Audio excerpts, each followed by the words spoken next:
मेरा नाम उनीबा रोशन है। मेरा तलक आज़ाद कश्मीर के ज़िला मुज़फ़्फ़राबाद से है और मैं PDS से हूँ।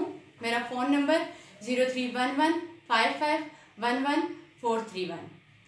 हम तो मिट जाएंगे ए अर्ज़े वतन, पर तुमको ज़िंदा रहना है क़यामत की सहर होने तक। मेरी ज़बान की तासीर में इस मट्टी की रंगत आपके कानों की समातों को छुएगी, जिसने हशर तक दम लेना है। मेरे और आपके असलाफ के खून से सजी हुई धरती हमारी नस नस में रची बसी है।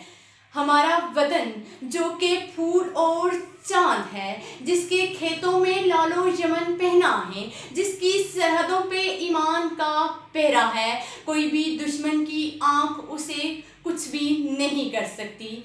पाकिस्तानी कौम के दुश्मन ये क्यों भूल जाते हैं कि हम धरती माँ पर आँच आने की सूरत में ला इलाहा इल्लल्लाह कहकर यकजा हो जाते हैं। दुश्मनाने पाकिस्तान ये क्यों भूल जाते हैं हम भी सिपाही मकबूल हुसैन हैं, जिसकी ज़बान काट दी जाती है पर वो अपने मक्के पर डटा है और होंठ से लिखता है पाकिस्तान जिंदाबाद, पाकिस्तान जिंदाबाद।